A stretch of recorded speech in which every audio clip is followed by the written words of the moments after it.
Cell the fundamental building block of the life. कि कोई भी लिविंग ऑर्गेनिज्म सेल के बगैर नहीं बना हुआ है।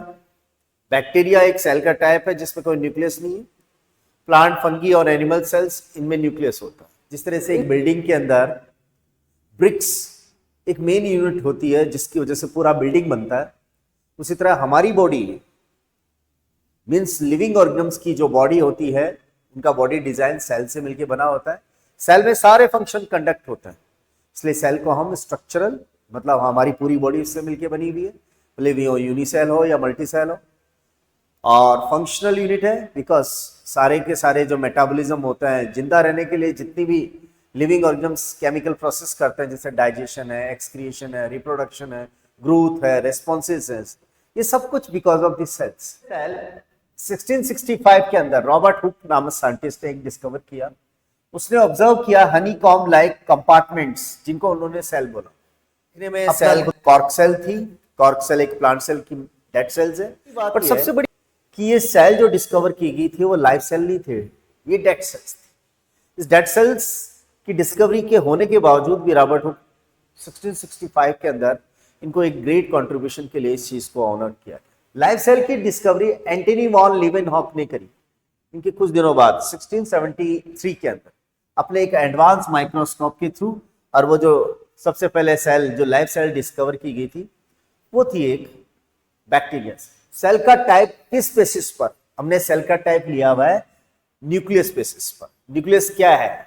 न्यूक्लियस एक सेंटर पॉइंट है, ब्रेन है सेल का, जिसमें सारा कंट्रोल सेंटर चलता है। सेल के अंदर होने वाले सारे एक्शंस है वो एक्चुअली न्यूक्लियस ही कंट्रोल करता है। बट यदि कोई सेल बिना न्यूक्लियस वाली है तो उसमें सारे के सारे ये फंक्शंस कंट्रोलिंग पोर्शंस के अंदर सिंपली किए जाएंगे, इतना एडवांस नहीं हो सकता। तो सेल के दो टाइप्स हैं। प्रोकैरियोटिक सेल मींस प्रो में प्रिमिटिव और कैरियन मींस न्यूक्लियस। तो इस तरह की सेल जिसमें प्री और या प्रिमिटिव टाइप ऑफ न्यूक्लियस होता है, जिसमें कोई मेम्ब्रेन नहीं होती, और बाकी सेल ऑर्गेनेल्स भी membrane bound cell organelles are also big absent. ऐसा न्यूक्लियस जिसमें न्यूक्लियर मेम्ब्रेन ना हो, and other membrane bound cell organelles are all absent. Best example bacteria, mycoplasma and cyanobacteria. का मतलब होता है वेल डेवलप्ड, कैरियन का मतलब होता है न्यूक्लियस। इस तरह की सेल जिसमें वेल डेवलप्ड न्यूक्लियस होता है, ऐसा न्यूक्लियस जिसमें मेम्ब्रेन होती है। वर्ड है न्यूक्लियर, या कैरियन का मतलब वही न्यूक्लियस है, मतलब यूकैरियोन का मतलब true nucleus. An advanced, well-organized cell containing a true membrane-bound nucleus and membrane-bound cell organelles are also present. For example, plants, animals, fungi. ये सब सेल से मिलके बने होते हैं। तो दो टाइप की सेल्स होगी, prokaryotic cell without the nucleus, cell organelles are absent, यानी मेम्ब्रेन सेल ऑर्गेनेल्स एब्सेंट होते हैं। और दूसरा हो गया यूकैरियोटिक सेल, जिसमें well design nucleus, well developed nucleus होता है और मेम्ब्रेन बाउंड सेल ऑर्गेनेल्स होते हैं। ये सब कुछ है। एक कॉमन फैक्टर के अंदर देखें तो सब के अंदर वेल डिफाइंड न्यूक्लियस यानी मेम्ब्रेन बाउंड न्यूक्लियस होता है, और सेल ऑर्गेनेल्स सभी टाइप के इसमें पाए जाते हैं। तो सिंगल और मल्टी का मतलब मोर देन वन और millions numbers of cells are present. Unicell organisms एक ही सेल के बने होते हैं। सेल पूरे फंक्शन कंडक्ट करती है। सारे फंक्शंस में आते हैं रेस्पिरेशन, डाइजेशन, एक्सक्रीशन और रिप्रोडक्शन। इसका मतलब एक ही सेल के अंदर सारा सब कुछ डिपेंडेंसी रहती है, तो डिवीजन ऑफ लेबर इस पे नहीं होगा। डिवीजन ऑफ लेबर का मतलब यह है कि one only a single cell responsible for all kind of the chemical activities, biochemical activities, respiration, digestion, excretion, इन सब का डिपेंडेंसी एक ही सेल पे। एग्जांपल्स हैं अमीबा, पैरामीशियम और बैक्टीरिया। अमीबा यूकैरियोटिक सेल है पर एक ही सिंगल सेल है। पैरामीशियम यूकैरियोटिक सेल है, एक सिंगल सेल है। बैक्टीरिया प्रोकैरियोटिक सेल है बट सिंगल सेल है। इसका मतलब क्या चीज होती है? Number of cells are present, many cells are present here, group of cells are present here. Group of cells जब होती है तो ग्रुप ऑफ सेल्स क्या बनाएंगी? यहाँ पर टिश्यू बनाती है। टिश्यू से ऑर्गन, ऑर्गन से सिस्टम, और ऑर्गन सिस्टम से सारे के सारे फंक्शंस किए जाते हैं। इसका मतलब डेडिकेटेड तरीके से अलग अलग फंक्शंस को कंडक्ट करवाने के लिए अलग अलग टिश्यू, ऑर्गन और सिस्टम्स होते हैं। इन्हें डिवीजन ऑफ लेबर यहाँ पर होगा। Cells perform a specific task. Nerve cells are carry message, जैसे कि बॉडी के अंदर है वो मूवमेंट करवाने के काम करेगी। इसके मल्टी सेल लिविंग ऑर्गेनिज्म्स के एग्जांपल्स हैं human, frog, cat, rabbit, earthworm, insect और एनिमल्स। जब बनती है तो एक सिंगल सेल से हो या मल्टी सेल हो, यदि सिंगल सेल से बना हुआ तो एक सिंगल सेल ही सारे फंक्शन कंडक्ट करवाएगी, पर मल्टी सेल लिविंग ऑर्गेनिज्म्स है तो एक ग्रुप ऑफ सेल्स मिलकर के उनके रिस्पेक्टिव फंक्शंस की रिगार्डिंग वो अपने मेंशन्ड फंक्शन करती है अपने ग्रुप बना करके, लाइक जैसे cell to tissue, tissue to organ, organ to organ system, और पूरे ऑर्गन और ऑर्गन सिस्टम से ऑर्गेनिजम्स बनता है। इसका मतलब दो कवरिंग होती है, सेल मेम्ब्रेन और सेल वॉल। सेल मेम्ब्रेन सभी लिविंग ऑर्गेनिज्म्स के अंदर है, वो यूनिवर्सल ट्रूथ में है। यूनिवर्सल क्या है? यूनिवर्सल मेम्ब्रेन इस तरह से है, प्रोकैरियोटिक सेल हो या यूकैरियोटिक सेल हो, यूनिसेल हो या मल्टी सेल हो, माइक्रो ऑर्गेनिज्म जो छोटी साइज के जिसको नेकेड आइट से देखना पॉसिबल नहीं है वो हो, या फिर मैक्रो लिविंग ऑर्गेनिज्म जिनको इजीली देख सकते हैं, इन सब में एक चीज कॉमन है, सब में सेल है, और इस सभी सेल के अंदर एक चीज कॉमन है कि सेल मेम्ब्रेन होती ही है। मतलब सेल है तो सेल मेम्ब्रेन होगी। इसमें selective permeable membrane, selected chemical substance और particles can move across the cell membrane, इसलिए इसको मेम्ब्रेन भी कहते हैं। सेकंड जो सेल वॉल द रिजिड है, फ्लेक्सिबल नहीं है, layer present in the plant, fungi and most of bacteria, it is fully permeable and provide support to the shape and protections. ये permeable है, all kind of the chemical particles can move across the cell wall. Cell wall भी नई और पुरानी दो होती हैं, पर नई है वो हाईली परमिएबल होती है, बाद में वो इम्परमिएबल होती है, उस कंडीशन में किसी भी केमिकल को अपने अंदर से आना अलाउ नहीं करती। पूरे को प्रोटोप्लाज्मा कहते हैं, उसका सेंटर पॉइंट न्यूक्लियस होता है, उसके अलावा जो फ्लूइड कंटेंट है जली जैसा उसे साइटोप्लाज्मा कहते हैं। तो nucleus is the membrane bound organelles controlling centre of the eukaryotic cell, ये यूकैरियोटिक सेल का कंट्रोलिंग सेंटर है। Nucleus often called the cell brain, इसको ब्रेन भी कहते हैं क्योंकि सारे कंट्रोलिंग इंस्ट्रक्शंस और सारे के सारे फंक्शंस है यहीं से कंट्रोल किए जाते हैं।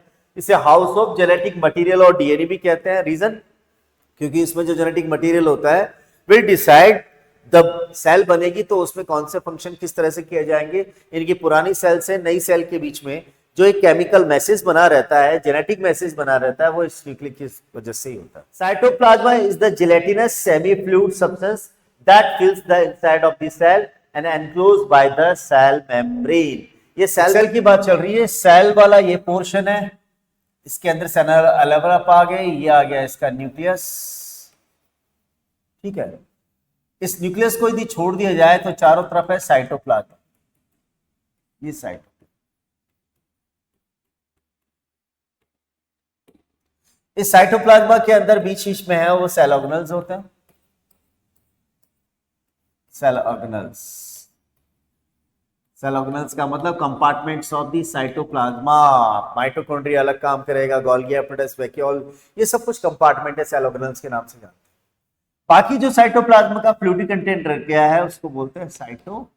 तो इस तरह से सेल दो चीज यहां बिलोंग करी थी, एक तो सेलेक्टिव परमेबल मेम्ब्रेन है, सेल वॉल के ठीक अंदर वाली मेम्ब्रेन है, सारी सेल है वो मेम्ब्रेन से सराउंड करती है, वो सेल मेम्ब्रेन है। ये प्रोटोप्लाज्मा को चारों तरफ से कवर करती है, इसलिए इस सेल मेम्ब्रेन को प्रोटोप्लाज्मा मेम्ब्रेन के नाम से भी जानते हैं। यूनिवर्सल फीचर है सेल का, किसी भी सेल का, ये सिंगल सेल लिविंग ऑर्गेनिज्म्स में भी होती है, इसलिए इसको यूनिट मेम्ब्रेन के नाम से भी जानते हैं। This selective permeable membrane allow the some substance in out और ब्लॉक द अदर्स। कुछ लिविंग ऑर्गेनिज्म्स, कुछ लिविंग पार्टिकल्स या कुछ केमिकल पार्टिकल्स को अपने अंदर और बाहर जाने के लिए अलाउ करती है, बाकी सबको ये ब्लॉक कर देगी। तो selected particles can move across the membrane. Cell membrane की इस केमिकल नेचर की वजह से इसको हम सेलेक्टिव परमेबल मेम्ब्रेन के नाम से जानते हैं, ठीक है। डायग्राम में आपको पता चल रहा होगा, यहाँ पे डायग्राम के अंदर यहाँ क्लियर है कि बाहर की साइड में प्रोटीन की लेयर है, अंदर की साइड में भी प्रोटीन की लेयर है, बीच में ये बाई लेयर है, लिपिड बाई लेयर, लिपिड की बनी हुई है। कुछ प्रोटीन ऐसी होती है जो बाहर और अंदर तक नहीं रहती, ये बाहर से अंदर तक है वो घुसी पड़ी रहती है, उनको इंसेंट्रिक या इंटीग्रल प्रोटीन्स के नाम से भी जानते हैं। ये स्पेशल यहाँ पर क्या बनाती है, एक ट्रैकिंग सिस्टम बनाती है जिससे आने वाले पार्टिकल्स को स्पेस प्रोवाइड किया जा सके, तो प्रोटीन चैनल बनाएगी। इस वजह से ये यहाँ पर बहुत इंपॉर्टेंट है। इसी वजह से सिलेक्टिव परमेबल मेम्ब्रेन भी बोलेंगे, semi permeable membrane. Semi permeable membrane का मतलब ये पानी को अपने अंदर से बाहर से अंदर की तरफ या अंदर से बाहर की तरफ अलाउ करती है। फ्लूइड मोजेक मॉडल, ये फ्लूग मोजेक मॉडल को समझने के लिए हमें यहां पर समझना होगा दो साइंटिस्ट की दी गई थ्योरी को, जिसमें जो सिंगर और निकल्स,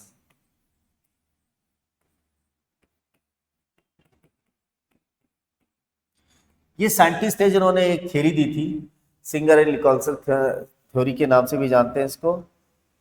फ्लूइड मोजेक मॉडल किसी भी पार्टिकल्स को अपने अंदर से ट्रांसपोर्टेशन करवाने के लिए बेसिकली समटाइम ये फ्लूइड की तरह बिहेव करती है और समटाइम ये सेमी फ्लूइड की तरह बिहेव करती है। इसमें बाहर की साइड ये प्रोटीन का लेयर है, अंदर की साइड भी प्रोटीन का लेयर है, कुछ प्रोटीन्स है वो अंदर घुसी पड़ी रहती है बाहर से अंदर तक। इनको हम बोलते हैं यहाँ पर इंटीग्रल प्रोटीन, और ये इंटीग्रल प्रोटीन चैनल बनाती है, प्रोटीन चैनल। ये प्रोटीन चैनल बाहर से अंदर और अंदर से बाहर जाने वाले केमिकल सब्सटेंस के लिए जब अलाउ करने की कंडीशन होती है तब ये बाहर से अंदर की तरफ अलाउ हो सकता है, कुछ बाहर से अंदर जस्ट अपोजिट भी जा सकता है। तो इन प्रोटीन चैनल्स के थ्रू यहाँ पर एक टेंडेंसी होती है कि ये एक सेलेक्टिव परमेबल मेम्ब्रेन है, बाहर भी प्रोटीन का लेयर, अंदर की प्रोटीन का लेयर, और ये लिपिड से बनी हुई बाई लेयर कंडीशन होती है। तो पूरे स्ट्रक्चर को माना जाता है PLLP। यहाँ देखें ये लिपिड लेयर है, इस लिपिड लेयर को मैं यहाँ बना रहा हूँ, एक पोर्शन जिसको हम बोलते हैं हेड, ये हेड वाला पोर्शन हो गया और ये टेल वाला पोर्शन हो गया। तो यहाँ पे देखिए ये लिपिड की लेयर है और ये भी लिपिड लेयर है। लिपिड की जो हेड वाला पोर्शन है वो बाहर की साइड है, इसी तरह से यहाँ हेड वाला पोर्शन भी इस तरफ है, बट इनके जो टेल वाले पोर्शन होते हैं एक दूसरे के जस्ट अपोजिट होते हैं, इन फ्रंट ऑफ होते हैं। तो ये लिपिड और प्रोटीन की बनी होती है, लिपिड दो लेयर्स की बनी होती है, इसे बाइलेयर कहते हैं। हेड फेसेस, लिपिड के हेड के जो है वो आउटसाइड रहते हैं, ये आउटसाइड है, और ये वाटर को हमेशा अट्रैक्ट करते हैं। टेल वाले फेसेस, ये वाले फेसेस, एक ये और एक ये, दोनों वाटर रिपेलिंग करते हैं, एक दूसरे के जस्ट इनवर्डली होते हैं। प्रोटीन एम्बेडेड करती है, प्रोटीन एम्बेडेड है, act as a gatekeeper, जैसे हम प्रोटीन चैनल बोल सकते हैं, सब्सटेंस को आने और जाने के लिए अलाउ करती है, कई बार कंट्रोल करती है। सो मॉलिक्यूल जा सकते हैं, जिसकी वजह से molecule can move, flip, rotate, hence the fluid mosaic. ये फ्लूइड मोजेक मॉडल की वजह से, फ्लूइड कंडेंसी की और नेचर की वजह से यहाँ पर केमिकल सब्सटेंस है वो मूव कर सकते हैं, फ्लिप कर सकते हैं और रोटेट कर सकते हैं। और इसी तरह से टाइल्स की तरह भी बिहेव करता है। तो टाइल्स की तरफ जब बिहेव करता है तो बहुत से केमिकल सब्सटेंस की एंट्री को ब्लॉक करता है, इसलिए इसको मोजेक टेंडेंसी भी के नाम से भी जानते हैं। सेल मेम्ब्रेन से जो केमिकल सब्सटेंस अंदर और बाहर जा सकते हैं, बेसिकली उनकी नेचर क्या है। यदि हम ट्रांसपोर्टेशन की बात करें तो इस ट्रांसपोर्टेशन को दो कंडीशन में समझ सकते हैं, ऑस्मोसिस और डिफ्यूजन। डिफ्यूजन में केमिकल सब्सटेंस हाई से लो कंसंट्रेशन की तरफ जाते हैं किसी मेम्ब्रेन को क्रॉस करे बगैर, जबकि ऑस्मोसिस में क्या हो रहा है, high concentration water low concentration की तरफ मूव करता है। यानी कि हाई कंसंट्रेशन से सीधा सा मतलब है कि यदि सेल के एक साइड के अंदर वाटर मॉलिक्यूल्स का नंबर ज्यादा, अमाउंट ज्यादा है, तो high concentration of the water हो गया, और वो लो कंसंट्रेशन की तरफ जाएगा। तो हाई से लो कंसंट्रेशन ऑफ वाटर किसी सेमी परमेबल मेम्ब्रेन से क्रॉस करे तो हम उसे ऑस्मोसिस कहते हैं। इस ऑस्मोसिस के अंदर जिस साइड वाटर ज्यादा होता है वहां काइनेटिक एनर्जी ज्यादा होगी, तो वो किस तरफ जाएगा, जहां काइनेटिक एनर्जी कम होती है। तो यहां पर डिफ्यूजन क्या है वो समझें। Movement of particles from high to lower concentration occurs without the membrane or all medium, water transportation and gas exchange। सबसे इंपोर्टेंट बात है, ये सभी टाइप के मीडियम में हो सकता है, भले वो सॉलिड हो, लिक्विड हो या गैस। इस तरह की टेंडेंसी बेसिकली आप डिफ्यूजन फॉर्म में देख सकते हैं। पर एक चीज यहां पर अच्छे से मेंशन करें, विदाउट मेम्ब्रेन क्रॉसिंग, किसी भी मेम्ब्रेन को क्रॉस करने की जरूरत यहां पर नहीं होती है। एक और चीज, यह हाई से लो कंसंट्रेशन की तरफ मूव करता है, तो हाई से लो कंसंट्रेशन की तरफ मूव करने के लिए बेसिकली यहां पर कोई भी केमिकल सब्सटेंस हो सकता है। ऑस्मोसिस ये खास तरह का डिफ्यूजन है जो हाई से लो की तरफ वाटर को अलाउ करता है transportation, but across to a semi permeable membrane. Diffusion of the water across a selective permeable membrane from the high concentration to low concentration occurs continue until concentration एक्वलाइज।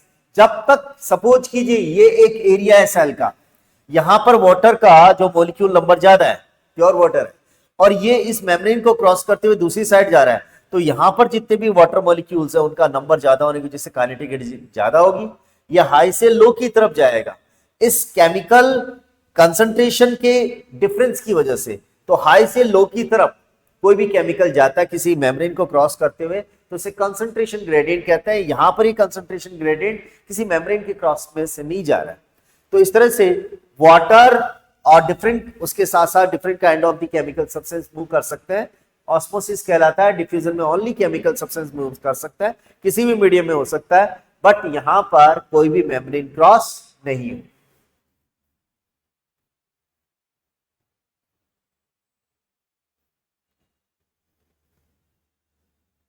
Next आते हैं अपन types of solution. Solution के type किस basis से बताएं? Solution के type बताएं अपन यहां पर किसी भी सॉल्यूशन में सोल्यूट कितना है। सोल्यूट ज्यादा है तो उस सॉल्यूशन को कहते हैं हाइपोटोनिक सॉल्यूशन। यदि सोल्यूट का अमाउंट कम है कंपैरेटिवली तो उसको बोलेंगे हाइपोटोनिक सॉल्यूशन। और दो सॉल्यूशंस के अंदर सोल्यूट का अमाउंट इक्वल है तो उसको बोलेंगे आइसोटोनिक सॉल्यूशन। इस चीज को समझो आप। जमीन में है सॉइल, सॉइल में है रूट और रूट में है रूट हेयर्स। सॉइल के इन बिटवीन पाया जाता है बेटा जी वाटर। ये वाटर मॉलिक्यूल्स हैं। मैंने वाटर मॉलिक्यूल्स खूब सारे बना रखे हैं यहां पे सॉइल के अंदर। सपोज कीजिए अंदर की तरफ वाटर की कंसंट्रेशन कम है तो पानी कहां से जाने वाला है? सॉइल से निकाल करके रूट हेयर्स में आएगा। तो हम बात कर रहे हैं ऐसे सॉल्यूशन की जो सॉइल में है और उसको कंपेयर कर रहे हैं किस सॉल्यूशन से? जो रूट हेयर्स में है। तो we are discussing about the A type of solution comparison with the B type of solution.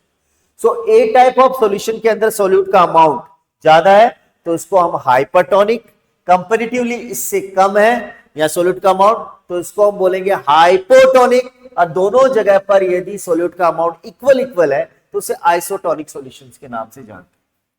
ये देखें यहां पे लिखा हुआ है hypertonic more solute is present, hypotonic less solute is present, isotonic equal amount of solutes are present in that. Effect किसी cell को यदि हाइपरटोनिक सॉल्यूशन में रख दिया तो हाइपरटोनिक सॉल्यूशन में रखने से क्या होगा? पानी बाहर निकल जाएगा और सेल पिचक जाएगी, श्रिंक हो जाएगी। यदि किसी हाइपोटोनिक सॉल्यूशन प्योर वाटर में रख दिया तो सेल स्वाल करेगी वाटर को और उसकी साइज बढ़ जाती है। यहां पर सेल के बाहर निकल रहा है वाटर, सेल श्रिंक हो रही है। यहां पर सेल के अंदर जा रहा है पानी, यानी कि सेल अपनी साइज में बढ़ जाती है, साइज में बढ़ेगी। यहां पर पहले सेल के अंदर वाटर जाएगा फिर अंदर से बाहर आएगा, मतलब ऑल ओवर जो नेट मूवमेंट होता है वाटर का वो जीरो होगा, इक्वल होगा। सो वाटर जितना अंदर आता है उतना का उतना बॉडी से बाहर निकल जाता है। सेल जितनी साइज में थी उतनी की उतनी साइज के अंदर वापस से अपनी कंडीशन में आ जाती है। तो इस टाइप से ये टाइप ऑफ सॉल्यूशंस हो गए। यहां पर किसी हाइपरटोनिक सॉल्यूशन में रखें तो उसमें श्रिंकिंग होती है, किसी हाइपोटोनिक सॉल्यूशन में सेल को रखें तो सेल की साइज बढ़ जाती है, और किसी आइसोटोनिक सॉल्यूशन में रखते हैं तो all over net movement of water बाहर से अंदर और अंदर से बाहर जाने वाले का इक्वल रहने से सेल की साइज और शेप इक्वल ही बनी रहती है। ये चीज यहां पर हम समझ सकते हैं। अब बात करें बेटा जी यहां पर वो तीन सॉल्यूशन है अभी जिनके बारे में हमने बात करी यहां पर, हाइपरटोनिक, आइसोटोनिक। वाटर सेल के बाहर निकलेगा, सेल हो जाएगी श्रिंक, वाटर सेल में आएगा, वाटर सेल में आएगा, सेल की साइज बढ़ जाती है, और आइसोटोनिक सॉल्यूशन में नेट वाटर मूवमेंट नहीं होता है, तो वो अपनी रियल साइज में बनी रहती है। नेक्स्ट सेल ऑर्गेनल है बेटा सेल वॉल। सेल वॉल एक आइडेंटिकल फीचर है जो एनिमल सेल में नहीं हो सकता, बाकी सेल में पॉसिबल है। वो एनिमल सेल के अलावा यदि किसी में ये मौजूद है तो वो है plant cell, fungi cell, bacteria, पर कभी भी ये एनिमल सेल में नहीं हो सकता। तो ये एक तरह का आइडेंटिकल फीचर है, जहां पर प्लांट में, फंगी में एंड बैक्टीरिया में ऑलवेज ये प्रेजेंट है, बट एनिमल सेल में कभी भी सेल वॉल नहीं होती है, यानी कि यहां प्रेजेंट है और यहां एब्सेंट। लोकेशन क्या है? सेल मेम्ब्रेन के ठीक अंदर होती है। ये रिजिड होती है, हार्ड होती है, परमिएबल है, सभी तरह के केमिकल सब्सटेंस को अपने अंदर से अलाउ करती है। इसका मेन मटेरियल यदि प्लांट के केसेस में देखा जाए तो सेलुलोज का बना होता है, और इसका फंक्शन होता है शेप्स, सपोर्टिंग और प्रोटेक्शन प्रोवाइड करना एनवायरमेंटल स्ट्रेसेस से। लाइक जैसे प्लांट सेल है, बाहर से आने वाला कोई भी पैरासाइट हो सकता है, बैक्टीरिया, वायरस हो सकता है, तो उससे बचाएगा।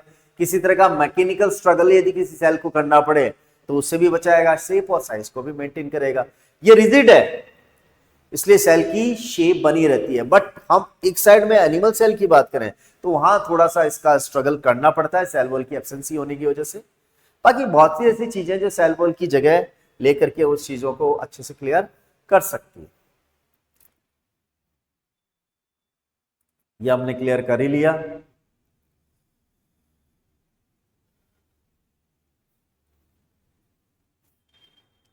जरूरत क्या है सेल वॉल में, प्लांट के अंदर सेल वॉल। इससे पहले एक चीज क्लियर करें बेटा, आप जहां सेल वॉल कहां कहां है? देखो सेल वॉल प्लांट सेल में भी है, जो प्लांट सेल में बनी हुई है वो बनी हुई है सेल्यूलोज की। फंगी सेल है, उसमें बनी होती है बेटा जी चिटिन की। ये एक तरह का पॉली कार्बोहाइड्रेट है, कार्बोहाइड्रेट। इसके अलावा ये बनी होती है बैक्टीरिया में पेप्टिडोग्लाइकन। ये जो पेप्टिडोग्लाइकन है एक तरह का प्रोटीन का ही फॉर्म है। इस तरह से देखा जाए तो सेल वॉल प्रोटेक्शन प्रोवाइड कर रही है। प्लांट सेल स्टेशनरी रहते हैं, मूवमेंट नहीं कर सकते, इसलिए इनको सपोर्ट देने का काम करेगी। और प्लांट सेल में शेप और साइज को मेंटेन करने का काम भी इसी का है। तो सेल वॉल हम प्लांट सेल के फेवर में ये चीज मान सकते हैं। बहुत प्लाज्मो यानी प्रोटोप्लाज्म, लाइसिस मींस श्रिंकिंग। किसी सेल को यदि आपने हाइपरटोनिक सॉल्यूशन में रखा, तो बच्चों हाइपरटोनिक सॉल्यूशन का मतलब आपने सॉल्ट सॉल्यूशन में रख दिया, पानी लॉस करती है जैसे कि हम जानते हैं। और ये जो वाटर लॉस हुआ है उसकी वजह से देखिए आप, सेल पहले इस शेप में है प्रोटोप्लाज्मा, फिर ये प्रोटोप्लाज्मा श्रिंक हो गया और ये श्रिंक हो गया और फाइनली ये यहां पे आकर के लिमिटेड हो गया। बट हम जानते हैं सेल वॉल रिजिड है, वो कॉन्ट्रैक्शन क्रिएट नहीं करेगी, वो श्रिंक नहीं करेगी। तो सेल वॉल यहीं पे बनी हुई देखिए, सेल वॉल में श्रिंकिंग नहीं हो रही। ये एडवांटेज है किसी भी सेल का जिसके अंदर सेल वॉल होती है।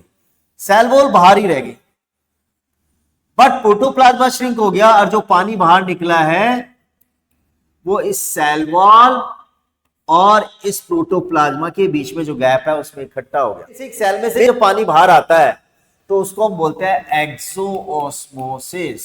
प्लाज्मोलाइसिस का जस्ट अपोजिट होता है डी प्लाज्मोलाइसिस। कैसे करें? इस डी प्लाज्मोलाइसिस कंडीशन के अंदर आपने यदि ये श्रिंक्ड प्लाज्मोलाइज्ड सेल, श्रिंक बोल दो या प्लाज्मोलाइज्ड सेल बोल दो, यदि आपने इसको किस में रखा, इसको यदि आपने यहां पर प्लेन वाटर में रखा, मतलब आपने हाइपोटोनिक सॉल्यूशन में रखा, तो ये जो पानी बाहर आया था वापस अंदर चला जाएगा और एज इट इज ये कंडीशन वापस आ जाएगा, यानी सेल्स को रिटेन कर लेती है। तो इस प्रोसेस को हम बोलेंगे प्लाज्मोलाइसिस का just opposite D plasmolysis process है, साथ साथ चलते हैं, इसलिए सेल ऑर्गेनल चाहिए। हर एक ऑर्गेनल अपने आप में एक स्पेसिफिक जॉब करता है, किसी का डाइजेशन काम है, किसी का रेस्पिरेशन काम है, किसी का रिप्रोडक्शन है, किसी का क्लीनिंग है, किसी, ये सब कुछ आपकी सेल की बिल्डिंग बनाते हैं, रिमूव करते हैं वेस्टेज को, एनर्जी प्रोडक्शन बनाते हैं, सारे के सारे organelles as a compartment. Ribosome पे मेम्ब्रेन नहीं होती, तो ये हो गया मेम्ब्रेनलेस, ऐसा सेल ऑर्गेनल जिसमें मेम्ब्रेन नहीं है, ठीक है। एंडोप्लाज्मिक रेटिकुलम में मेम्ब्रेन है पर एक सिंगल मेम्ब्रेन, गोल्गी बॉडी के अंदर मेम्ब्रेन है बट एक सिंगल मेम्ब्रेन, लाइसोसोम में भी मेम्ब्रेन है एक सिंगल मेम्ब्रेन, बट माइटोकॉन्ड्रिया में मेम्ब्रेन है पर डबल मेम्ब्रेन से सराउंड करता है, प्लास्टिड भी में मेम्ब्रेन है, डबल मेम्ब्रेन से सराउंड करती है चीज। वैक्यूल के अंदर सिंगल मेम्ब्रेन है और सेंट्रोसोम में कोई मेम्ब्रेन नहीं है, मेम्ब्रेन है ही नहीं। तो इस हिसाब से देखा जाए तो एक साइड में राइबोसोम में कोई मेम्ब्रेन नहीं है और सेंट्रोसोम में मेम्ब्रेन नहीं है। राइबोसोम बैक्टीरिया में भी थे, ध्यान रखना, प्रोकैरियोटिक सेल, यूकैरियोटिक सब में होते हैं। न्यूक्लियस में भी डबल मेम्ब्रेन है, पर हम किसकी बात कर रहे हैं यहाँ पर, यूकैरियोटिक सेल। इस हिसाब से ये सारे के सारे ऑर्गेनल्स अपने अपने रिस्पेक्टिव फंक्शंस को कंडक्ट करते हैं। न्यूक्लियस कंट्रोलिंग सेंटर है, राइबोसोम प्रोटीन सिंथेसिस कर रहा है, एंडोप्लाज्मिक रेटिकुलम का मेन फंक्शन प्रोटीन सिंथेसिस का, लिपिड सिंथेसिस करना भी है, फिल्ट्रेशन करना भी है, शेप साइज मेंटेन करना। गोल्गी एपेटस का काम होता है प्रोटीन और लिपिड्स को पैकिंग करना, कॉम्प्लेक्स फॉर्म में चेंज करना।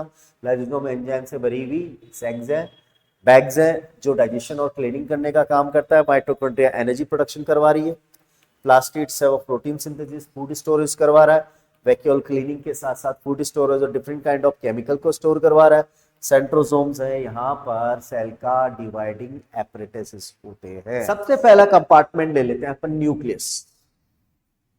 जैसे कि हम जानते हैं न्यूक्लियस क्या है, न्यूक्लियस एक कंट्रोलिंग सेंटर है, जो सेल का ब्रेन है, जेनेटिक कोड सेंटर्स है, क्योंकि जीन्स के अंदर बेसिकली जो मैसेज होते हैं वो होते हैं सेल के अंदर डीएनए में, और डीएनए में जो मैसेज होता है वो बेसिकली यहां पर न्यूक्लियस ही उसके लिए रेस्पॉन्सिबल है।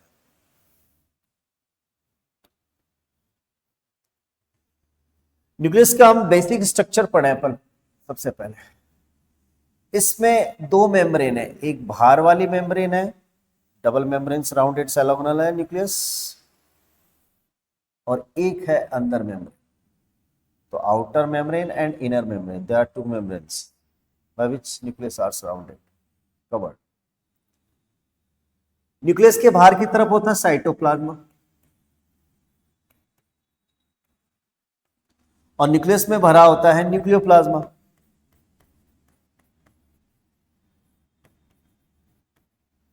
यदि न्यूक्लियस को सारी केमिकल एक्टिविटीज सेल की कंट्रोल करनी है तो न्यूक्लियोप्लाज्मा और साइटोप्लाज्मा के बीच में एक कोऑर्डिनेशन बना के रखना पड़ेगा। आपस में जोड़ने वाला जो मेन एक कड़ी है वो है न्यूक्लियर पोर्स। इस न्यूक्लियर पोर्स ऐसे है, न्यूक्लियर पोर्स, ये न्यूक्लियर पोर्स ऐसे,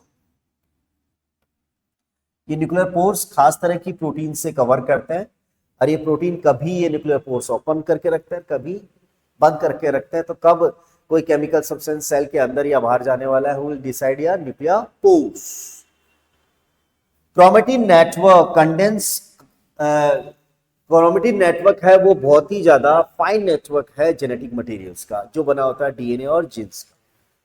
सेल डिवीजन करते टाइम ये फॉर्म बन जाती है क्रोमोसोम फॉर्म में। और दूसरी बात, यहाँ जो एक डॉट फॉर्म होता है, एक डॉट स्ट्रक्चर होता है न्यूक्लियस के अंदर, उसको न्यूक्लियोलस कह सकते हैं। ये न्यूक्लियोलस राइबोसोम के यूनिट्स बनाने का काम करता है, सब यूनिट्स, राइबोसोम की सब यूनिट्स। अब राइबोसोम की सब यूनिट हम आगे पढ़ेंगे कि राइबोसोम में दो पार्ट्स होते हैं, दोनों पार्ट्स का बनाने का फंक्शन यहाँ पर न्यूक्लियोलस है, क्योंकि राइबोसोम का मेन फंक्शन होता है प्रोटीन सिंथेसिस का। तो डबल मेम्ब्रेन से कवर है ये, पोर्स इसमें पाए जाते हैं, इस वजह से न्यूक्लियस न्यूक्लियोलस होता है वो राइबोसोम्स के सब यूनिट्स को सिंथेसाइज करता है। सेल के अंदर जो जेनेटिक मटेरियल है वो डीएनए और प्रोटीन का मिलकर बना होता है बेसिकली, डीएनए और प्रोटीन। और ये प्रोटीन बेसिकली देखी जाए तो इसकी नेचर होती है प्रोटीन की बेसिक नेचर, तो एसिडिक नेचर होती है, बेसिक नेचर होती है। प्रोटीन की बेसिक नेचर और डीएनए की एसिडिक नेचर दोनों एक दूसरे के साथ अपोजिट होने की वजह से या न्यूट्रलाइज होकर के क्या बनाती है, एक फाइन नेटवर्क बनाती है। और ये जो फाइन नेटवर्क होता है this is called chromatin network. जब कोई भी सेल डिवीजन नहीं कर रही होती, रेस्टिंग स्टेज में होती है, तो ये सारा genetic material chromatin network form में होता है। जब सेल डिवीजन होने लगता है उस वक्त ये सारा का सारा सेल के अंदर न्यूक्लियस एक फाइन नेटवर्क फॉर्म में से कन्वर्ट होकर के थ्रेड लाइक स्ट्रक्चर्स में कन्वर्ट हो जाता है। इन थ्रेड लाइक स्ट्रक्चर्स को आप क्या बोलेंगे, क्रोमोसोम्स। क्रोमोसोम फाइन नेटवर्क बना हुआ है, ध्यान रखना, फाइन नेटवर्क बना होता है डीएनए से। डीएनए पर होते हैं जीन्स, डीएनए पर क्या होते हैं, जीन्स। तो एक तरह से देखा जाए तो एक सेल के अंदर जो न्यूक्लियस होता है इंपॉर्टेंट रोल क्या प्ले करता है, जीन्स को कैरी कर रहा है, यहाँ डीएनए को कैरी कर रहा है। दोनों जेनेटिक मटेरियल्स हैं और दोनों जेनेटिक मटेरियल एक्चुअली लोकेट करते हैं या क्रोमोसोम में, और क्रोमोसोम की लोकेशन है न्यूक्लियस में।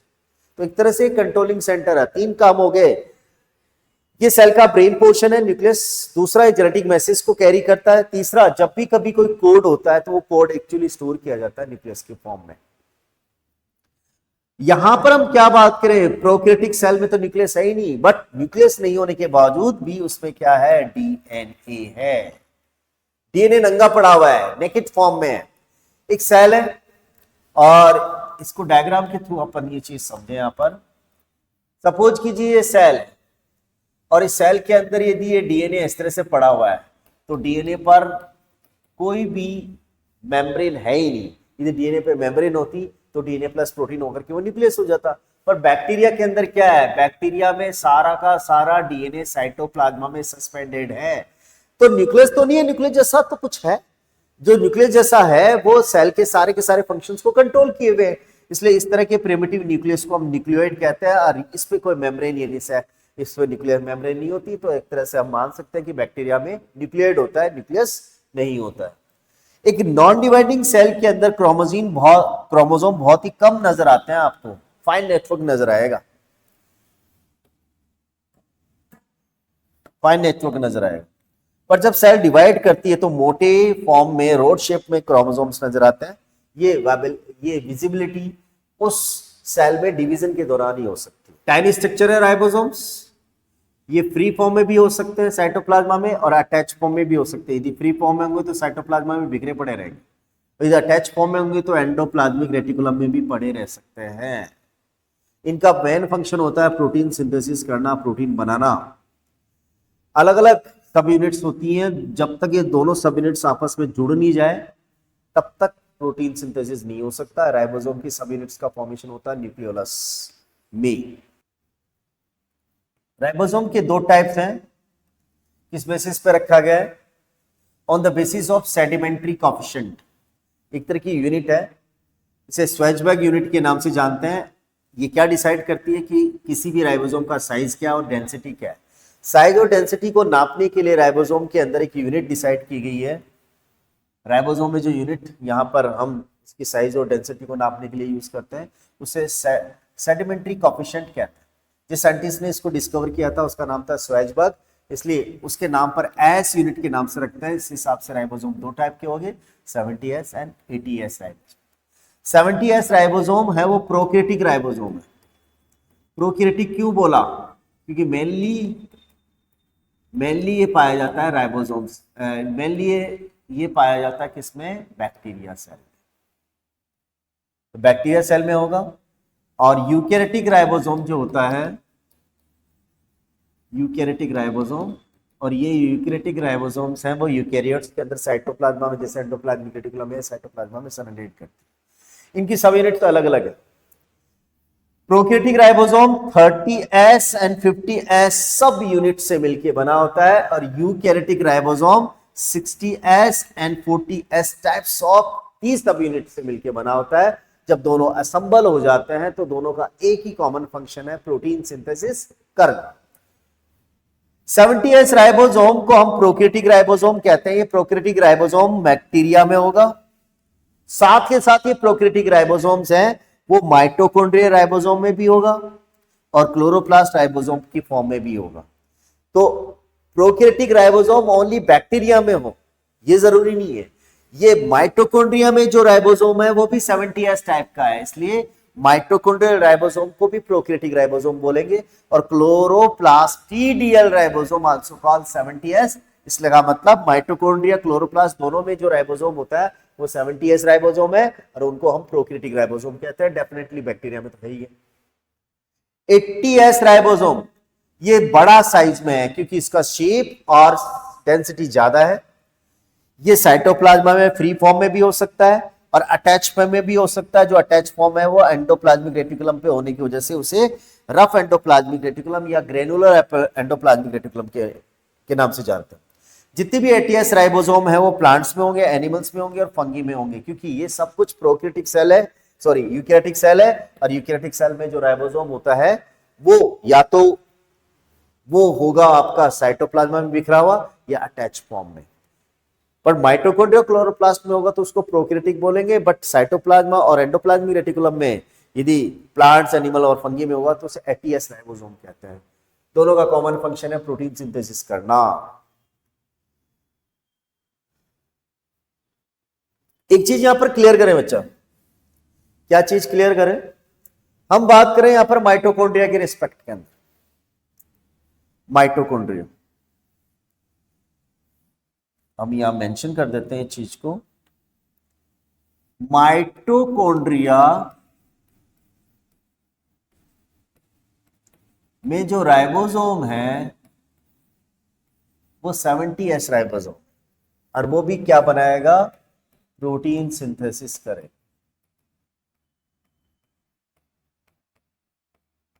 बट ये प्रोटीन सिंथेसिस में सिंथेसाइज राइबोसोम सिंथेसाइज प्रोटीन होगी वो माइटोकॉन्ड्रिया के रिस्पेक्ट में ही काम में आएगी, साइटोप्लाज्मा या सेल की कंसेंट में काम में नहीं आएगी। दूसरा जो राइबोसोम है, दूसरा टाइप का जो राइबोसोम है वो है, उसे हम बोलते हैं प्रोटोप्लाज्म में मौजूद, प्लास्टिड में मौजूद है, इसलिए उसको बोलते हैं प्लास्टिडियल राइबोसोम। और ये जो प्लास्टिडियल राइबोसोम है उसका भी टाइप कैसा है? 70s type. ये भी प्रोटीन बनाएगा, पर यहां जो सिंथेसाइज प्रोटीन है वो किसके रिस्पेक्ट में काम में आएगी? ये इस प्लास्टिड के रिस्पेक्ट में काम में आएगी। प्लास्टिड के रिस्पेक्ट के अंदर मतलब प्रोटीन फोटोसिंथेसिस और फूड स्टोरेज के रिस्पेक्ट के अंदर ये काम में। Golgi apparatus, Golgi apparatus plant cell में इतना ऑर्गेनाइज्ड नहीं रहता है, थोड़ा ज्यादा बिखरा हुआ रहता है। ज्यादा बिखरा रहने की वजह से इसको बोलते हैं डिक्टियोसोम्स इन प्लांट्स। डक्टिंग सिस्टम है एक तरह का। यहां पर ये चीज अपन अच्छे से समझे बेटा। यहां पे एक डायग्राम बना करके ये चीज समझे कि कौन सा पार्ट किस तरह का है। ये एक सेल है,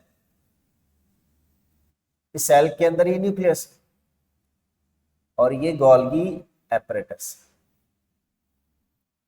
इस गोल्गी एपरेटस में आप ध्यान से देख रहे हो दो अलग अलग फेस, दो अलग अलग फेस। एक को हम बोलेंगे यहां पर कॉन्वेक्स फेस। ये वो फेस है जहां पर different kind of the raw material chemical substance यहां पर ट्रांसफर किए जाते हैं गोल्गी बॉडी। इसलिए इस वाली फेस के अंदर बेसिकली यहाँ पर एंट्री अलाउ की जाती है इन केमिकल सब्सटेंस की, और एंट्री अलाउ करने के साथ साथ ये ट्यूब जैसा स्ट्रक्चर है, तो ट्यूब जैसे स्ट्रक्चर को होने की वजह से इस वाले स्ट्रक्चर को कहते हैं सिस्टेनी, इसलिए इस फेस का नाम हो गया सिस फेस। एंट्री अलाउ करती है रॉ मटेरियल। जैसे एक साइड में यदि यहां पर endoplasmic reticulum, rough endoplasmic reticulum है और दूसरी साइड में स्मूथ एंडोप्लाज्मिक रेटिकुलम है, तो हमने जानते हैं कि रफ एंडोप्लाज्मिक रेटिकुलम क्या काम करेगी? रफ एंडोप्लाज्मिक रेटिकुलम है वो प्रोटीन बनाएगी ना, तो प्रोटीन को ट्रांसफर यहाँ किया जाए, प्रोटीन का ट्रांसफर यहाँ किया जाएगा। उसी तरह से रफ एंडोप्लाज्मिक रेटिकुलम के अलावा जो स्मूथ एंडोप्लाज्मिक रेटिकुलम है उसमें लिपिड बनाया जाता है, तो लिपिड को भी ट्रांसफर किया जाएगा। तो इस हिसाब से जो फेस यहाँ पर कॉन्वेक्स फेस है वो न्यूक्लियर मेम्ब्रेन के बिल्कुल अटैच है टुवर्ड्स द न्यूक्लियर मेम्ब्रेन, और दूसरा जो न्यूक्लियर मेम्ब्रेन से ठीक बाहर की साइड में यानी कि सेल मेम्ब्रेन के साइड जो इसका कॉनकेव फेस होता है, कॉनकेव फेस, कॉनकेव फेस, इस कॉनकेव फेस के अंदर जो डिफरेंट ट्रांसफर केमिकल सब्सटेंस है, लाइक जैसे यहाँ प्रोटीन ट्रांसफर किया गया, लिपिड ट्रांसफर किया गया। अब प्रोटीन और लिपिड को यहाँ पर मॉडिफाइड और पैकेजिंग फॉर्म की जाएगी एंजाइम्स और हार्मोन्स फॉर्म में, और एंजाइम्स और हार्मोन्स को यहाँ पर कलेक्टिवली स्ट्रक्चर्स के अंदर पैक किया जाएगा, जिससे बनेगी लाइसोसोम वेसिकल्स। और ये जो लाइसोसोम वेसिकल्स है वो पैकेट फॉर्म है, किसने बनाया? गोल्गी एपरेटस ने। और फिर इसको साइटोप्लाज्मा में ट्रांसफर किया जाएगा इन सभी प्रोडक्ट्स को। तो इस कॉन्केव सरफेस को हम बोलेंगे, यहाँ पर फेस को बोलते हैं ट्रांसफेस। तो दो फेज हो गए। इसकी कॉन्वेक्स फेस को हम सिस फेस कहते हैं क्योंकि ये सिस्टर्नी वाला पार्ट ट्यूबुलर पार्ट है, और इसका कॉन्केव वाला फेस है वहां पर डिफरेंट मॉडिफाइड और पैकेट केमिकल सब्सटेंस जैसे एंजाइम और हार्मोन्स को वेसिकल्स में डाल के ट्रांसफर किया जाता है। ट्रांसफर करने की वजह से ट्रांसफेस के नाम से जानते हैं। ठीक है, तो एक तरह से ये देखा जाए ये फ्लैटेंड सैक-लाइक स्ट्रक्चर से मिलकर बना हुआ है। ये एंडोप्लाज्मिक रेटिकुलम के साथ जुड़ा रहेगा, सेल मेम्ब्रेन के साथ जुड़ा रहेगा, अदर सेल ऑर्गेनल्स के साथ। एंडोप्लाज्मिक रेटिकुलम के साथ जुड़ा हुआ है क्योंकि यहाँ प्रोटीन और लिपिड को यहाँ ट्रांसफर करना होगा। सेल मेम्ब्रेन के साथ इसलिए जुड़ा हुआ है कि बेसिकली सेल मेम्ब्रेन यहाँ पर किससे कनेक्ट है? एंडोप्लाज्मिक रेटिकुलम से। और अदर ऑर्गेनल्स में क्या क्या आ गया? राइबोसोम यहाँ अटैच्ड है, लाइसोसोम यहाँ अटैच्ड है। तो इस तरह से बना हुआ है। इसका मेन फंक्शन है मॉडिफाइड करना, जिससे प्रोटीन और फैट्स को मॉडिफाइड किया गया, शॉर्ट और पैकेजिंग बनाना, और ये इंफॉर्मेशन भेजता है लाइसोसोम्स की फॉर्म में, सिक्रेशन की फॉर्म में और ट्रांसपोर्टेशन की फॉर्म में। ऐसा सब कुछ हो रहा है। दो फेजेस की बात कर ली अपन, सिस फेज और ट्रांसफेज। सिस फेज है वो कॉन्वेक्स फेज है और ये कॉनकेव फेज है।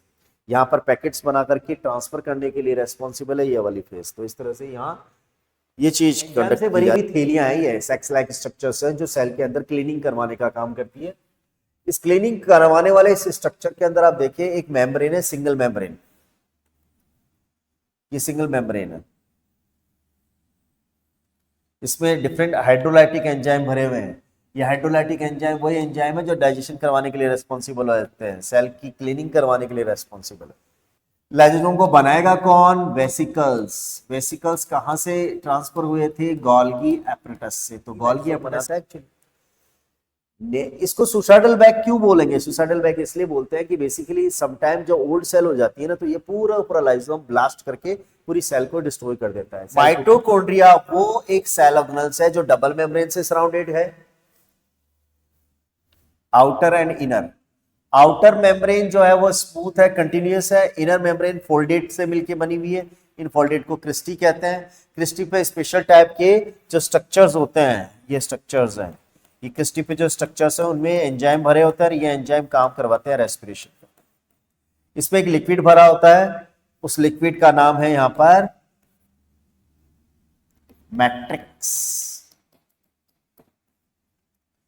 तो सेल ऑर्गेनल्स, ये स्ट्रेंथ सेल ऑर्गेनल्स बिल्कुल अलग टाइप का सेल ऑर्गेनल्स। इसमें चार चीजें हैं जिसकी वजह से इसको स्ट्रेंथ सेल ऑर्गेनल बोलते हैं अपन। नंबर वन, एक तो इस पर डबल मेम्ब्रेन है। दूसरा, इसमें खुद का राइबोसोम है। अभी हमने बात करी थी 70S राइबोसोम है। थर्ड नंबर, इसके अंदर है वो खुद का डीएनए होता है, स्पाइरल डीएनए। चौथा, इसमें खुद का राइबोसोम आरएनए होता है। तो ये सब कुछ चीजें इसलिए बनाई गई कि माइटोकॉन्ड्रिया को जब भी कभी जरूरत पड़े अपनी कॉपी बिना किसी गैप और बिना किसी डिले के कर सकता है। इसलिए इसको सेमी ऑटोनोमस ऑर्गन भी कहते हैं, क्योंकि इसमें खुद का डीएनए होता है अपनी सारी केमिकल प्रोसेस को कंट्रोल करने के लिए। एटीपी बनाता है ये एडेनोसिन ट्राइफॉस्फेट। एडेनोसिन ट्राइफॉस्फेट एक हाई एनर्जी बॉन्ड करेंसी है जिसमें 3 फॉस्फेट आयंस बॉन्ड होते हैं, और ये 3 फॉस्फेट आयंस बॉन्ड जुड़ते जाते हैं, तब 3 फॉस्फेट आयन जुड़ के एटीपी बनाते हैं। जब जरूरत पड़ती है तब एक फॉस्फेट बॉन्ड टूटता है तो एडीपी बनता है, यानी एडेनोसिन डाइफॉस्फेट। एक और टूटता है तो उससे बनता है एडेनोसिन मोनोफॉस्फेट। जब टूटता है एनर्जी की जरूरत पड़ती है तब, और जब स्टोर किया जाता है तो AMP to ADP, ADP to ATP, ये बार बार चीजें बनती है। माइटोकॉन्ड्रिया में खुद का डीएनए राइबोसोम होता है जो उसको यूनिक बनाता है, जिससे वह अपने इंटरेस्ट की प्रोटीन खुद से बना सकता है। ये इवोल्यूशनरी लिंक है बैक्टीरिया और यहाँ पर, क्योंकि बैक्टीरिया में माइटोकॉन्ड्रिया तो नहीं होता, पर माइटोकॉन्ड्रिया के अंदर जो जरूरी होते हैं एटीपी बनाने वाले वो सारे कंटेंट है वो सेल मेम्ब्रेन पर पड़े रहते हैं, यानी कि क्रिस्टल जैसा स्ट्रक्चर, वहां क्रिस्टल जैसा स्ट्रक्चर बना हुआ रहता है।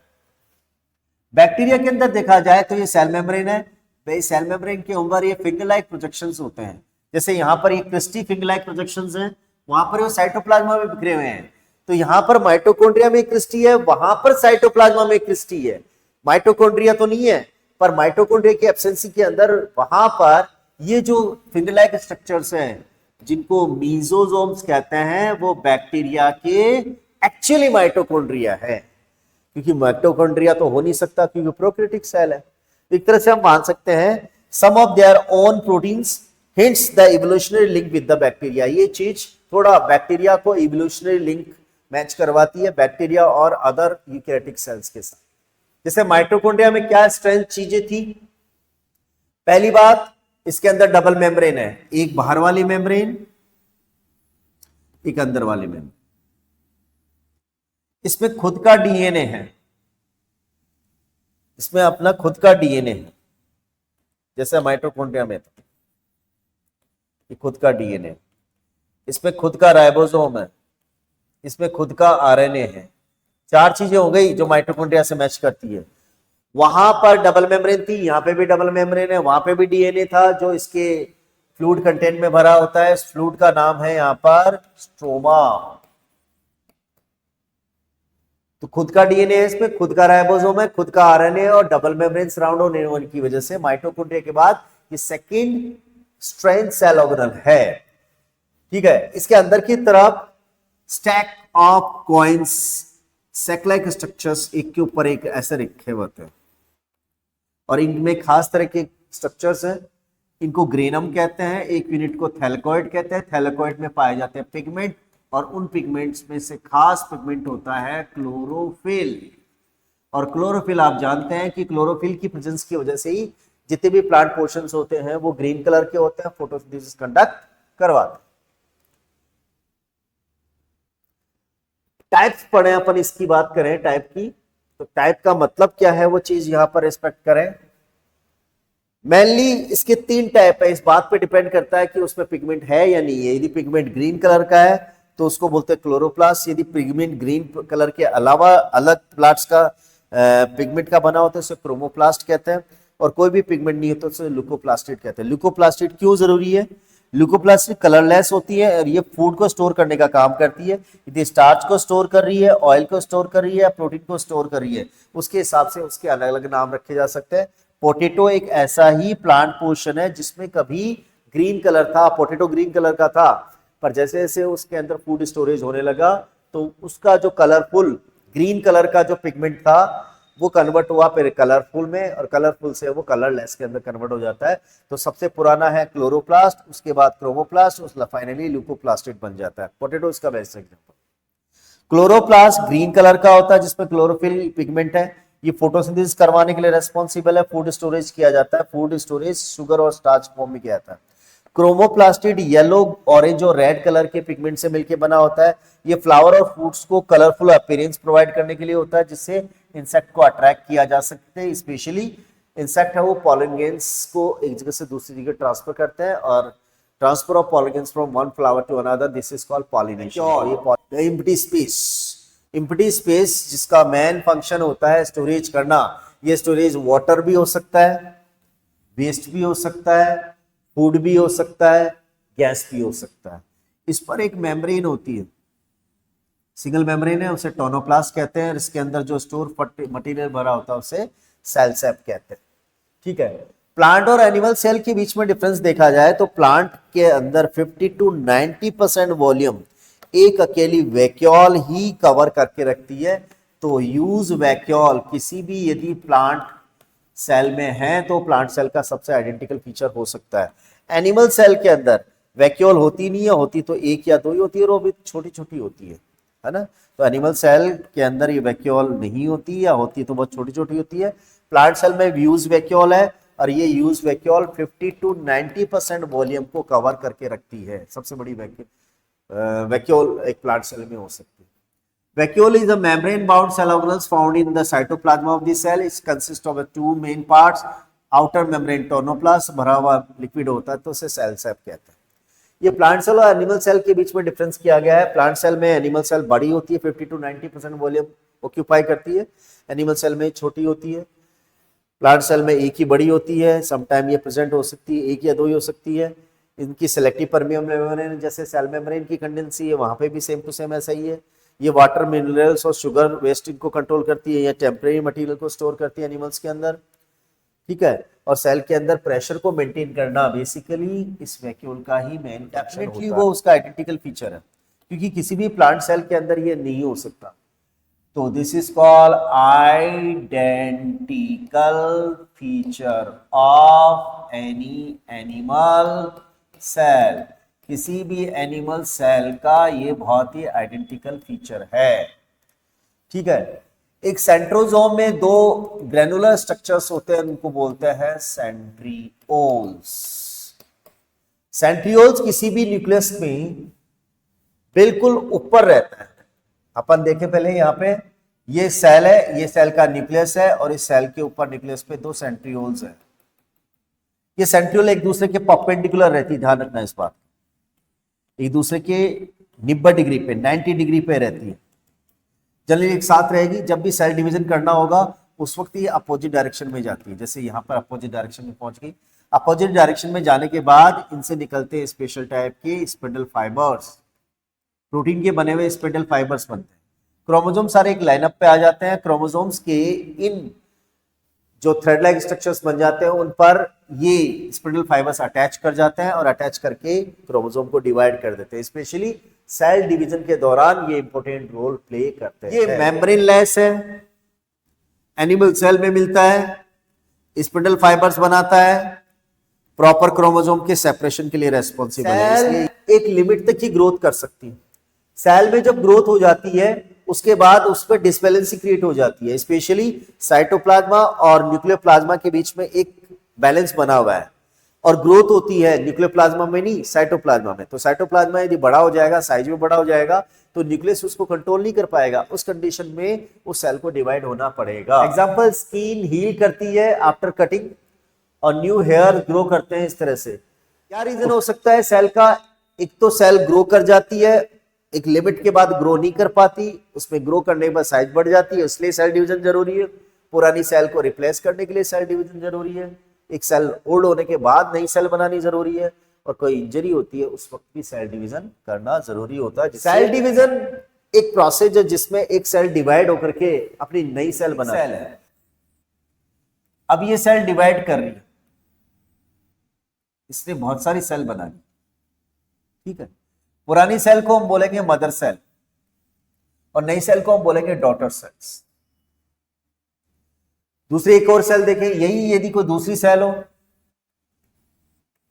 वो है मदर सेल और नई बनने वाली सेल्स है डॉटर सेल्स। 1 2 3 4, कितनी सेल्स बन रही है? 4 सेल डॉटर सेल्स। तो इस रिस्पेक्ट के अंदर दो टाइप के सेल डिवीजन हो जाते हैं।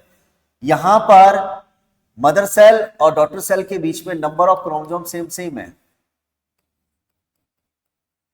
ये दोनों सेल्स इसकी एग्जैक्ट कॉपी है, यानी कि जैसे जीन इसमें है वैसे जीन इसमें है। ये प्रोसेस थोड़ा सा फास्ट होता है। मदर सेल जब डिवाइड होती है डॉटर सेल्स में तो 4 सेल बन रही है, 4 सेल में तो ज्यादा टाइम लगने वाला है, तो ये स्लो हो गया। यहां पर नंबर ऑफ क्रोमोसोम 2 है, नई बनने वाली सेल्स के अंदर नंबर ऑफ क्रोमोसोम 2n का हाफ हो जाता है। ये बॉडी की जो सोमेटिक सेल है, ग्रोथ करने वाली सेल है, रिपेयर करने वाली सेल है, उनमें हो रहा है। और ये हो रहा है स्पेशली सेक्स सेल्स में, जो बॉडी के अंदर रिप्रोडक्शन करने वाली है, गैमेट्स बनाने वाली है।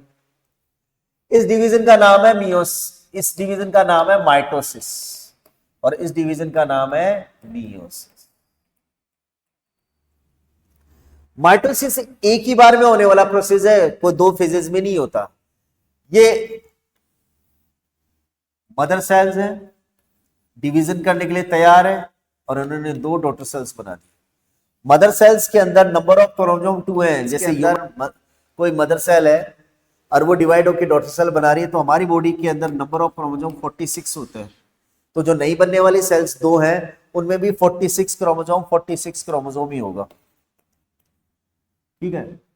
तो मोस्ट कॉमन टाइप है रिप्रोडक्शन माइटोसिस सेल डिवीजन। इसमें 1 parental cell 2 genetic cells, genetically similar cells के अंदर कन्वर्ट हो जाती है, एक दूसरे के बिल्कुल सिमिलर।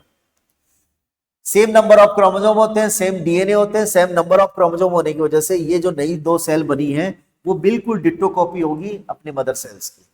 ये जो नई सेल बनी है बिल्कुल डिट्टो कॉपी अपनी मदर सेल की, इसलिए इनको क्लोन सेल भी कहते हैं।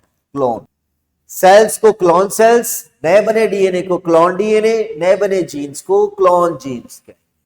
तो सेम नंबर ऑफ क्रोमोसोम नई सेल्स में रहने वाले हैं। सिंगल सेल, अब बेसिकली देखिए बेटा, we all are the result of fusion of the male and female gamete जो हमारे पेरेंट्स ने बनाए थे। स्पर्म फ्रॉम फादर और एग फ्रॉम मदर, दोनों जब जुड़ जाती है तो एक जॉइंट स्ट्रक्चर बनता है। वो जॉइंट स्ट्रक्चर्स को हम कह सकते हैं यहां पर जायगोट। अब जायगोट एक सेल है, उससे बहुत सारी सेल्स बनानी है, तो कौन सा डिवीजन करना जरूरी है? माइटोसिस। तो इस तरह से ये सेल डिवीजन हो गया। नेक्स्ट नंबर जो सेल डिवीजन का टाइप है वो है मियोसिस। माइटोसिस और मियोसिस एक दूसरे के जस्ट अपोजिट है। फास्ट प्रोसेस था, ये स्लो प्रोसेस है। वो सोमेटिक सेल में हो रहा है, ये जनरेटिंग सेल या सेक्सुअल सेल्स या गैमेट बनाने वाले सेल्स में होगा। वहां नंबर ऑफ क्रोमोसोम सिमिलर है अपने पेरेंट्स के, क्लोन्स कहलाती है वो सेल्स। यहां पर नंबर ऑफ क्रोमोसोम आधे हो जाएंगे। एक और चीज, यहां पर ये मदर सेल है, ये एक्टिव मदर सेल है। एक्टिव मदर सेल ने फर्स्ट डिवीजन किया है, उसके बाद सेकेंड डिवीजन हो गया यहाँ पे। तो इस तरह से 2 कॉन्जिक्यूटिव डिविजन्स की वजह से 4 सेल्स बनती है। ये 4 सेल्स, ये जो 4 सेल्स हैं सबको डॉटर सेल्स कहेंगे। यदि सेक्सुअल रिप्रोडक्शन में बन रही है तो उनको गैमेट्स भी बोलते हैं। इसमें number of chromosome mother cell के बिल्कुल जस्ट हाफ हो जाती है। 2 1 का हाफ होता है n, तो n यहाँ पे, n यहाँ पे, n यहाँ पर, n यहाँ। सपोज कीजिए ह्यूमन बींग्स के अंदर ये मियोसिस हो रहा है, तो ह्यूमन बींग्स के अंदर ये number of chromosome mother cell में 46 है, तो यहाँ पर नंबर ऑफ क्रोमोसोम इस सेल्स है 23। और नई गैमेट बनते टाइम हो रहा है। स्पेशली गैमेट कब? जब मदर के अंदर गैमेट बनता है तो एग बनता है, और फादर के अंदर बनता है तो स्पर्म बनता है। उस वक्त ये होने वाला प्रोसेस। ये रिप्रोडक्टिव ऑर्गन्स में होता है, स्पेशली सेक्सुअल सेल्स। गैमेट्स बनाना मेन फंक्शन है।